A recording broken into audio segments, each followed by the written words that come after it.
दोस्तों कल 1 फरवरी को गवर्नमेंट ने अपना यूनियन बजट पेश किया। आपने सुना होगा कि ये लॉन्ग टर्म का बजट है, पर डिस्कस कर लेते हैं क्या इसमें इंपॉर्टेंट चीजें हैं जो गवर्नमेंट ने अनाउंस की है।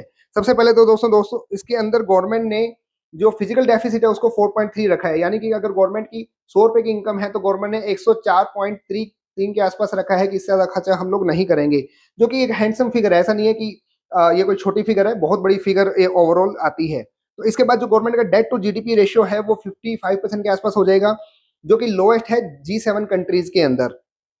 सबसे अच्छी बात जो मुझे इस बजट के लगी वो लगी tax holidays for data centres, क्योंकि डेटा सेंटर्स जो होते हैं वो कहीं ना कहीं एक बैकबोन होते हैं। जितना भी एआई का सेटअप लगता है, गेमिंग की बात करें, ऑनलाइन कुछ भी आप काम कर रहे हैं, उससे रिलेटेड जो आजकल डिपेंडेंसी होगी वो क्लाउड के ऊपर होगी है। और क्लाउड का मतलब ये है कि आपका कहीं पर सेंट्रलाइज डेटा सेंटर है।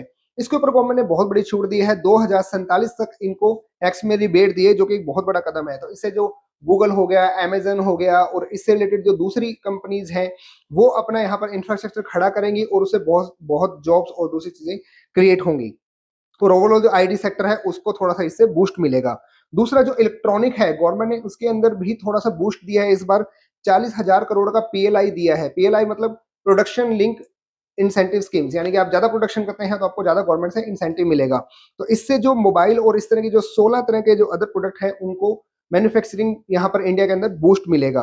इसके अलावा गवर्नमेंट का एक और भी फोकस है कि जो विद इन इंडिया आपका माल जो ट्रांसपोर्ट होता है उसको थोड़ा स्पीड मिले। तो उससे रिलेटेड जो इंफ्रास्ट्रक्चर है, चाहे वो आप रेल की बात करें, चाहे वो रोड्स की बात करें, वाटर की बात करें, कहीं से भी आपको मान लीजिए ये माल भेजना है एक जगह से दूसरी जगह पे, तो इस ओवरऑल जो इंफ्रास्ट्रक्चर है इसके ऊपर एक अच्छी खासी अमाउंट गवर्नमेंट ने रखी है जो कि स्पेंड होगी। इसके अलावा मैं कई सारी चीजें और भी देख रहा हूँ जिसके ऊपर गवर्नमेंट का फोकस है। जैसे मान लीजिए बायोफार्मा जो सेक्टर है, इसके ऊपर कंटेनर मैन्युफैक्चरिंग है, इस सेक्टर के ऊपर हेल्थ केयर पे भी बहुत बड़ा स्पेंडिंग गवर्नमेंट कर रही है। गवर्नमेंट का फोकस है कि ना केवल यहाँ पर हॉस्पिटल्स खुले बल्कि जो क्वालिटी एजुकेशन है उसके ऊपर थोड़ा स्पेंडिंग हम लोग करें, ताकि हॉस्पिटल्स के अंदर अभी ओवरऑल इंडिया में मैं देख रहा हूँ कि बहुत बड़ी शॉर्टेज है डॉक्टर्स की। तो डॉक्टर्स ज्यादा बनाने के लिए या डिग्रियां देने के लिए ज्यादा जो एम्स है या दूसरे इंस्टीट्यूट है वो खोले जाएंगे। इसके अलावा और भी कई इस तरह के जो सेक्टर्स हैं जहां पर हमें इंपोर्ट करना पड़ता है, जैसे रेयर अर्थ है, सेमीकंडक्टर है, डोमेस्टिक केमिकल जो प्रोडक्शन होता है, ये सब के सब हम अभी इंपोर्ट कर रहे हैं। तो गवर्नमेंट का फोकस है कि हम इंपोर्ट ना करके इसको लोकल मैन्युफैक्चर करें।